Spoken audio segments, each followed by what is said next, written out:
그 친윤에 대한 얘기를 좀 바로 이어가도록 예. 하겠습니다. 예. 이제 한동훈 대표가 친윤 떨거지라는 얘기를 썼고 또 친윤 구태들의 숙주 찾기용 단일화는 반대합니다. 이런 사실 진짜 말이 굉장히 세졌는데 일단 저는 하나씩 그 당권 파리를 했다라고 의심되는 정황은 폭로가 사실인가? 이거는 사실로 받아들여지는 분위기인데 이거 사실이 맞겠죠? 그렇게 봐야죠. 그거는 개혁신당 쪽에 있는 이동훈이라는 대변인이 얘기를 한 거니까. 그분이 단순히 그냥 대변인이 아니고 박근혜 전 대통령 당선될 때 당시 한나라당 출입하는 네. 새누리당이죠, 새누리당. 아주 굵직한 기자 중에 한 명이었어요. 조선일보 기자였죠. 예. 그러니까 기자로서 가지고 있는 네트워크가 엄청난 사람이에요. 그래서 정치에 이제 뛰어들어서 윤 대통령 처음에 경선 캠프 꾸려지기도 전에 가서 1호 대변인 하다가 얼마 만에 그냥 관둔 거 아니에요. 그러고 나서 모종의 사건에 연루돼서 좀 힘든 시간을 지내다가 네. 개혁신당으로 간 분이기 때문에 뭐 가볍게 대변인 타이틀 달고서는 뭐 이런저런 말 하는 그런 사람이 아니라는 거예요. 그러면 기자 출신으로 그러한 결정적인 얘기를 본인 SNS에 쓴다는 것은 누가 물어봐도 증명할 수 있는 사실관계 증거를 가지고 글을 썼다고 봐야 합니다. 그러니까 지금 우리 대변인께서는 그 폭로한 사람에 대한 이야기를 해주셨고 네. 저는 사실 어떤 포인트를 봤냐면 그런 폭로가 있는데 정말 사실이 아니라면 못해도 권성동 원내대표 정도는 나와서 입장 표명이 있을 줄 알았어요. 근데 그거는 당내에서 아무런 얘기가 없는 그 거예요. 얘기는 네. 권성동 원내대표가 내가 전화했다는 걸 인정하는 꼴이 되기 때문에 아무도 안 나서죠. 그러니까 사실이기 때문에 그걸 반박도 못하는 거 아닌가. 그 얘기가 아니라 네. 그분이 안 했다 하더라도 그 얘기를 할 수는 없잖아요. 안 했다면 우리 친유는 그런 적이 없습니다. 이럴 만한 대표자가 없다는 얘기예요. 제 얘기는. 그러니까 그런 얘기가 나올 수가 없는 구조이긴 해요. 아 그래요? 예. 그렇잖아요. 그렇군요. 예. 네. 왜냐면 저는 사실 만약에 내가 아니라면 너 그랬잖아라고 했을 때 저는 아니야 하고 나갈 것 같거든요. 근데 그 대상이 특정 산 사람은 없으니까. 예, 그렇게 보면 안 되죠. 그건 그렇게 볼 게 아니다. 그럴 수가 없죠. 다만 이런 상황을 네. 아무도 말 못하는 상황을 저는 다르게 해석을 해요. 아 그래요? 다른 말이 없다는 거는 다들 그렇게 인정을 하는구나. 인정을 한다는 게 하나가 있고 두 번째는 이게 이렇게까지 파장이 커지는 거를 보니 못하겠구나. 그렇게 봐요. 할 수가 없겠네. 저도 가능성이 없기 때문에 여기에 대해서 그렇게 크게 신경을 쓰거나 하지 않았다는 거예요. 이준석이 대표를 안 해봤으면 모르겠는데 대표도 한 번 해본 입장에서 한 번 쫓겨나 봤는데 두 번은 못 쫓겨나겠다 이렇게 보겠습니까? 그렇죠. 예, 그러니까 제가 당한 게 있으니까. 친윤의 썸바디가 본인들이 생존하기 위한 숙주를 찾는 데 있어서 숙주를 잘못 고른 거죠. 그러니까 이준석밖에는 숙주로 삼을 사람이 없다는 아주 곤궁한 처지를 말해주는 거라고도 봐요. 그렇기도 하네요. 예. 근데 이제 오늘 아까 말씀하셨던 이동훈 이 공보단장이 김현정의 뉴스쇼에 나왔었어요. 근데 거기서 보니까 그러니까 추가적인 폭로 아닌 폭로를 얘기를 했는데 그러니까 대선 끝나고 전당대회를 하면 이준석을 데리고 와서 세웠을 땐 한동훈을 이길 수 있다라는 식으로 얘기를 하더라고요. 그러니까 친윤들의 계산은. 그러니까 그렇다면 지금 이준석은 물 건너간 것 같고 그러면 저러한 계획으로 또 다른 숙주를 계속해서 찾고 있겠구나라는 생각도 좀 들어요. 숙주가 없어요. 숙주는 근데 없다. 네. 숙주가 없으면 바이러스는 죽죠. 그렇죠. 또 죽어야 되고. 세균은 죽습니다. 그러니까 저 얘기는 이준석으로 예를 들어서 왔어요. 네네. 와서 뭐 단일화도 하고 뭐를 해서 그다음에 당권을 가는데 이준석이 그럼 친윤의 힘으로 당을 어떻게 접수하겠다? 그 순간 이준석은 이준석이 아닌 거죠. 그렇죠. 퇴색이 되죠. 본인이 가지고 있는 정치적 자산이 없어지는 게 되니까 정치가 그런 게 어딨어? 뭐 생물이니까 바뀌지 않는데 그게 아닐 겁니다. 이준석의 지지 기반이 무너질 거예요. 이대남 뭐 이런 사람들이 이제 주류가 될 텐데 이대남이 볼 때 그거 어떻게 보겠어요? 한 6대남 정도 하는 일로 생각할 거 아닙니까? 가만두지 않겠네. 그렇지 않아요? 그렇죠. 예, 그러니까 공격 포인트가 되죠. 이준석 후보가 저런 행동을 할 이유가 전혀 없고 그럼 이제 저 얘기는 뭐냐면 전당대회 하면 진단 생각을 한다는 거 아니에요, 친윤이. 그렇죠. 한동훈을 이기기 쉽지 않구나. 예. 예, 그런 생각은 하고 있는. 그러면 어떻게 하겠어요, 이준석이 안 오면. 전당대회를 안 하겠죠. 지금 그 계획 세우고 있다는 거 아니에요. 그러니까 전에도 한번 전당대회 없이 그냥 지선까지 쭉 갈 생각을 한다. 그래서 제가 또 대위, 또 대위라는 얘기를 하는 겁니다. 또 비대위, 또 비대위.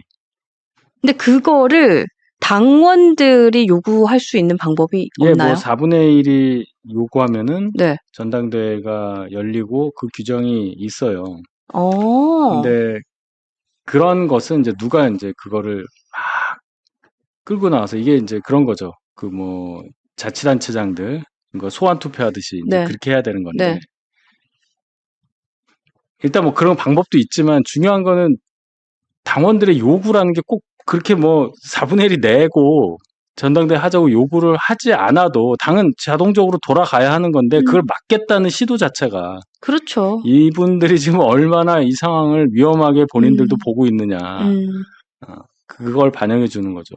근데 진짜 전당대회를 열 수 있는 방법이 당원들의 힘으로 가능하다고 하니까 이거는 진짜 당원분들도 같이 인지하고 있어야 될 것 같아요. 왜냐하면 말씀하셨다시피 국민의힘이 언제까지 비대위로 저렇게 그렇죠. 그러니까 저렇게 불안하게 갈 수도 없는 거고. 당원이 76만 정도 되고 네. 이제 중간에 또 들어오신 분들이 많이 있을 테니 80만이라고 일단 가정을 했을 때 지난번에 우리 투표율 한 50 몇 프로 됐죠? 50% 좀 넘었나요? 네. 그때 우리 15만 표 받았잖아요. 네. 네. 이게 확장해 보면 우리 그 한동훈 후보, 한동훈 대표에 대해서 우호적으로 생각한 당원비는 한 40% 된다고 보면. 그렇죠. 예. 예. 40%는 되겠죠. 그러면 넘죠. 4분의 1, 25%보다 훨씬 높은데 중요한 높죠. 건 네네. 거기에 이제 동의하면서 실제로 서명도 하고 그 요청에 참여할 분이 또 얼마냐 이것까지 계산을 해야 되는 거니까 그 방법보다는 이제 여러 당원이 아닐 수는 있으나 보수 전체의 어떤 압력이라든지 목소리에 의해서 당이 제정신을 차리는 게 훨씬 빠르겠죠. 제정신을 안 차려도 어쩔 수 없이 할 수밖에 없는. 어떻게 전당대회를 안 하고 비대위 체제로 지방선거를 치르려고 그러느냐, 예를 들어서. 네네. 그다음 뭐 이런 게 있을 수 있어요. 이거 인수위 없이 바로 시작이잖아요. 6월 4일부터. 그렇죠. 그러면 6월 4일이 첫날 아닙니까? 이재명 입장에서는. 네. 제일 독이 오른 첫날, 둘째 날, 셋째 날, 한 달, 두 달, 세 달을 선출되지도 않은 비대위 힘으로 그걸 막는다고요? 가뜩이나 의석수도 적은데 못 막아요. 그리고 특히나 지금의 비대위는 뭔가 패배주의에 좀 빠져있다는 생각이 들기 때문에 믿음직스럽지 않아요. 그러니까 우리 스스로 믿음직스럽지도 않아요. 우리의 지도부를 선출해서 권위를 주고 정당성을 부여한 상태에서 이 거여와 맞서야지 우리가 진다고 가정하는 거예요. 네. 그래야지 뭐 비대위 체제로 당권만 생각해서 여기서 어떻게 되겠다, 요 안에서만 어떻게 하겠다 하는 얘기는 아마 1,500만, 최소 1,500만으로 추산되는 보수만 봤을 때 그 유권자 입장에서는 못 받아들이죠. 그러면 그 원래 계획대로라고 한다면 전당대회는 6월? 언제쯤 해야 될까요? 원래 계획대로라고 그렇게 한다면. 빨리는 못하죠. 그렇게 빨리 못할까요? 일단 비대위, 저는 이렇게 시나리오를 봐요. 6월 3일에 그렇게 되면 6월 3일에 6월 4일 새벽에 이제 패배가 확정이 되는 순간에 네. 비대위가 총사퇴를 할 겁니다. 그게 이제 대부분 생각하는 상식적인 행동이에요. 상식적인 관례이죠. 예, 그러면 이제 원내대표가 당대표 권한대행을 하는 거죠. 당대표 권한대행을 하면서 새로운 비대위원장감을 모셔와서 그래서 그 비대위에서 다음 전당대회를 준비하는 작년에 황우여 비대위 때 그렇게 해서 전당대회에서 한동훈 대표가 뽑혔잖아요. 네, 그랬죠. 그런 과정을 밟으면 우리가 4월에 총선 지고 7월에 있었잖아요. 그랬죠. 그럼 석 달 정도 보면 한 9월쯤, 뭐 10월쯤 전당대회가 있어야 한다. 그게 이제 상례죠. 근데 그거를 그 또 대위를 한 번 더 한다는 거지. 그러면 일단 또 대위가 6개월을 가면 6월에서 6개월이면 12월 아닙니까? 그렇죠. 거기서 또 대위로 가면 또 6월이에요. 그러면 지방선거에 내년 6월 3일일 거야 아마.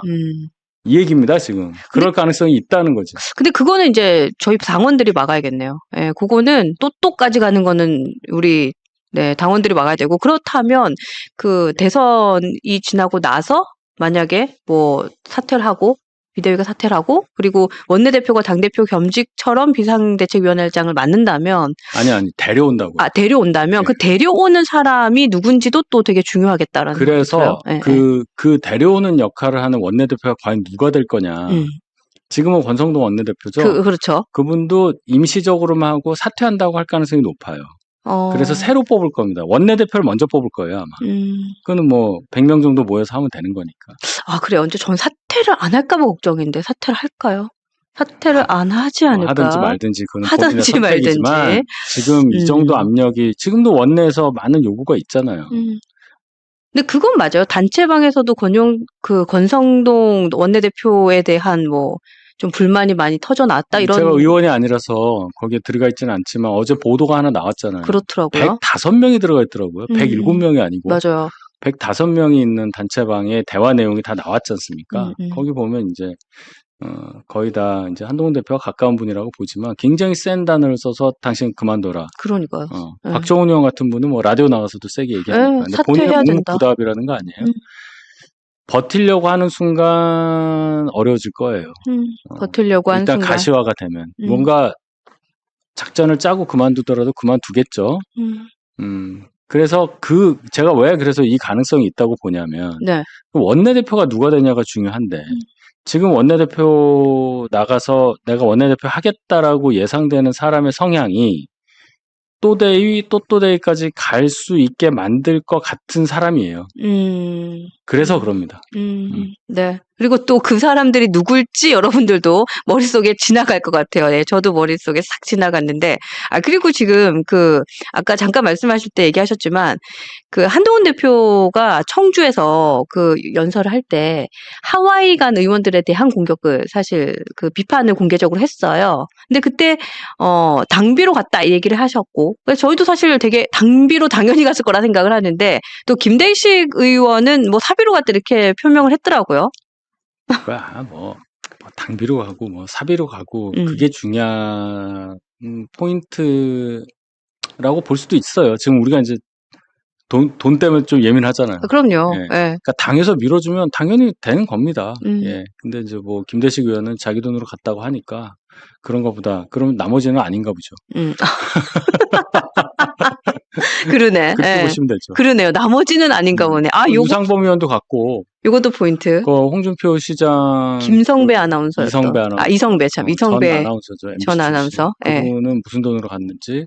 조광환 전 남양주 시장은 무슨 돈으로 갔는지. 근데 그거 뭐 그런 것까지 우리가 일일이 영수증 받아가지고 어디서 돈을 냈는지 그것까지 지금 그럴 상황이 아니죠. 근데 제가 이제 이걸 여쭤본 이유가 그러니까 이런 거죠. 그러니까 사실 그러니까 한동훈 대표가 참가했던 경선을 기준으로 해서 전당대회부터 그러니까 후보 경선부터 지금까지 쭉 생각을 했을 때 이게 공당에서 있을 수 있는 일인가라는 생각하는 일들이 되게 많았잖아요, 지금. 근데 이것이 저는 다음 전당대회 이후 당대표가 제대로 세워져야지 이러한 사실들이 좀 정확하게 잘 밝혀질 수 있을 것 같은 거예요. 근데 그러니까 전당대회 이후에 당대표가 섰을 때 당에서 리바이벌 되지 않아야 되는 이러한 무수한 이상한 일들을 제대로 짚고 넘어갈 수 있는 그런 뭐 당헌, 당규나 이런 것들이 좀 있는지도 좀 궁금해요. 그냥 넘어갈 수 없는 일들이 너무 많잖아요.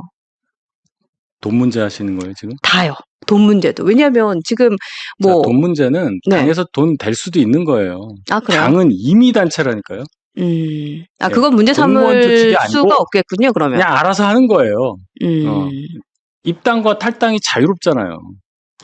그렇죠. 그러니까 굉장히 물론 누구 사람을 뽑는다거나 이런 거는 굉장히 정교하게 돼 있지만 이런 어떤 뭐 비용 지출하는 데 있어서 그렇게 엄격하지 않아요. 그렇다. 당 일을 한다고 인정되면 당대표가 하라고 하는 겁니다. 그런 거니까 너무 그 관점으로 보시지 마시길. 그래요? 제가 또 너무 민감했군요. 그러니까 돈 문제 가지고 그러실 이유는 없어요. 그래요? 왜 그러냐? 자, 그러면 한동훈 대표한테는 당에서 안 대줬느냐?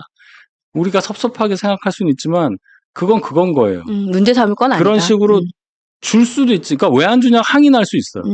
항의할 수 있으나 뭐 그건 뭐 저 사람도 안 좋은데 그 당이 재정이 어떻고 이러면 할 말이 없는 거예요. 이게 딱 정해져 있는 게 아니란 말입니다. 자, 그러면 돈 문제가 아니라 이제 룰에 대한 문제라던가 아니면 룰이요? 그러니까 예를 들면 후보를 경선 과정에서 그러니까 뭐 투표하는 방식 같은 것도 당원들의 투표권을 더 범위를 넓혀줬다던가 이러한 것들부터 그거는 선거관리위원회에서 정할 수 있게 돼 있기 때문에 그거를 규정상 잘못됐다고 말할 수는 없는 겁니다. 네. 그러니까 그 역시도 뭐 그 안에서 회의를 하면서 선관위에 우리가 누군가 들어가서 이렇게 갑자기 1,000원만 한 번 내도 하게 하면 어떡합니까라고 했어야 하는데 안 했다고 해서 그게 무효가 되거나 하진 않죠. 다만 이제 이 얘기는 할 수 있어요. 제가 항상 그때 이후로 얘기를 하지만 네. 새벽에 그렇게 공고를 내고 1시간만 딱 후보 접수를 받아서 받고, 날치기 하듯이 한 거 그것에 대해서는 문제 삼을 수가 있죠. 이거는 기본 원칙에 굉장히 어긋나는 거고 민주적 정당성에 그리고 공고라는 원칙 누구나 안 상태에서 그렇죠. 공고라는 게 그거잖아요. 편의점 알바도 붙이는 거 아닙니까? 네, 그렇죠. 그거 없이 딱 한 명만. 왜 그러냐? 김문수 후보 측도 준비를 했다니까요. 재공고에 대비해서 서류를. 근데 담당자가 잤다는 거 아니에요. 근데 사실 3시에 나올 줄은 그들도 몰랐겠죠. 그러니까 2시에 기자들 보고 다 가라고 했단 말이에요, 당에서. 그리고 2시 반에 공고를 올렸어요, 홈페이지에. 그리고 3시부터 4시까지만 딱 받은 거잖아요. 그렇죠. 그러니까 이런 거. 그 다음에 후보의 지위를 박탈을 했던 비대위의 결정에 대해서도 어디에 근거해서 그럴 수 있느냐. 의총에서 박수로 해서 비대위에서 결정하세요라고 했다는데 의총은 그럼 무슨 권한으로 후보에 대해서 그럴 수 있었느냐. 이런 것에 대해서 정치적으로 지적할 수 있어요. 그것도 정치적으로 지적할 수 있다. 그럼 윤리위에서 할 수 있죠. 그리고 또 한 가지는 예전에 이제 한덕수 권한대행의 옆에 서 있었던 우리 당 사람들. 그는 볼 것도 없어요. 그건 해당 행위고. 후보를 낸 정당에서 그 당의 후보가 아닌 다른 사람을 돕는 것 자체가 해당 행위예요. 그러니까. 선거법 위반이고요. 그래서 그러한 것들이 사실은 당의 기강을 세우는데 좀 확실하게 좀 밝혀질 것들은 밝혀지고 또 책임을 물을 건 책임을 묻는 과정들도 필요하지 않을까 싶은 생각이 들어요. 필요하지 않을까가 아니라 해야 된다니까요. 해야 되죠. 지금 이 얘기는 우리가 권한을 가진 이후에 이제 할 얘기인데 미리 이제 얘기를 하는 겁니다. 그리고 누가 잡아도 이거 그냥 넘어갈 수가 없는 거예요. 이거 어떻게 넘어가요? 그러니까요. 그래서 사실 그런 부분에 대해서도 당원분들이 그러니까 우리가 무시당했다. 또 당이 너무 건강하지 못하다라는 생각을 하기 때문에 이런 부분들은 진짜 제대로 좀 짚고 넘어갔으면 좋겠다. 그래서 제대로 당을 대표할 수 있는 인물이 세워져야겠다라는 생각을 하게 되는 것 같아요.